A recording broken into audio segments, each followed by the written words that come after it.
2025 നിന്നും 2026 കടക്കാൻ ഇനി ഏതാനും മണിക്കൂറുകൾ ബാക്കി നിൽക്കെ ഇങ്ങനെ ഒരു വീഡിയോ ഞാൻ ചെയ്യുമെന്ന് കരുതിയിട്ടേയില്ല. കാരണം അങ്ങനെ ഒരു വർഷം നടന്ന കാര്യങ്ങളൊക്കെ ഓർത്തു വെക്കുന്ന പതിവുകളൊന്നും എനിക്കുണ്ടായിട്ടില്ല. എനിക്ക് തോന്നുന്നു ഒരു 90% സാധാരണ ആൾക്കാരും അങ്ങനെയൊക്കെ തന്നെ ആയിരിക്കും അല്ലേ? പക്ഷേ ഈ 2025 എൻ്റെ ലൈഫിലെ നേട്ടങ്ങളും അതിൽ കൂടുതൽ നഷ്ടങ്ങളും ഉണ്ടാക്കിയ ഒരു വർഷമാണ്. ലൈഫിൽ ഉണ്ടാകുന്ന മെറ്റീരിയലിസ്റ്റിക് ആയിട്ടുള്ള നഷ്ടങ്ങളൊക്കെ തന്നെ ഒരു പക്ഷേ റീഗെയിൻ ചെയ്യാൻ കഴിയും. പക്ഷേ ചില നഷ്ടങ്ങൾ ഒരിക്കലും നികത്താൻ കഴിയാത്തതാണ്. 2025 എനിക്ക് തന്നുപോയതും അതുപോലൊരു നഷ്ടമാണ്. എൻ്റെ അച്ഛൻ ഞങ്ങളെ വിട്ടു പോയ വർഷം കൂടിയാണ് 2025. ചെറിയ ചെറിയ നേട്ടങ്ങളുടെ സന്തോഷത്തിലും വീട്ടിലും മരുന്നുകളുടെ മണവും വേദനകളുടെ ഒച്ചപ്പാടും ഒക്കെ ആയിരുന്നു.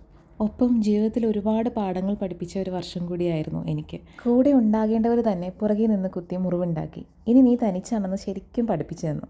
ബന്ധുക്കളാണ് ശരിക്കുള്ള ശത്രുക്കളെന്ന് പഠിപ്പിച്ചു തന്നു. പുറമേ കാട്ടുന്ന ചിരി വെറും ഒരു ചതിയാന്ന് പഠിപ്പിച്ചു തന്നു.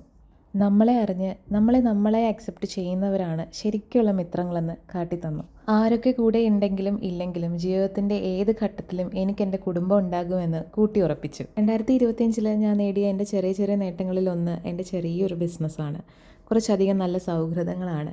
യൂട്യൂബിൽ നിന്നും ഇൻസ്റ്റയിൽ നിന്നുമൊക്കെ വ്യൂവേഴ്സിൻ്റെ ഭാഗത്ത് നിന്ന് കിട്ടുന്ന അപ്രീസിയേഷൻ, ലൈഫിൽ കിട്ടാതിരുന്ന റെക്കഗ്നൈസേഷനൊക്കെ കിട്ടുമ്പോൾ ഞാൻ ശരിക്കും ഭയങ്കര ഹാപ്പിയാണ്. ശരിക്കും എനിക്ക് കിട്ടുന്ന ലോട്ടറി ആയിട്ടാണ് എനിക്കത് ഫീൽ ചെയ്യാറ്. 2025 അവസാന ദിവസങ്ങൾ എനിക്ക് സമ്മാനിച്ചത് ഞാൻ ഒരുപാട് ആഗ്രഹിച്ചിരുന്ന എൻ്റെ കുടുംബത്തിൻ്റെ കൂടെയുള്ള ഒരു കൂടിച്ചേരൽ കൂടിയാണ്. ഒരുപാട് പേരോട് ഗ്രാറ്റിറ്റ്യൂഡാണ് എന്നെ ഇവിടെ എത്താൻ സഹായിച്ചതിന്, എന്നെ സ്ട്രോങ് ആക്കിയതിന്. 2025 എന്നെ കുറച്ചുകൂടി റിഫൈൻഡ് ആക്കി to be a better person.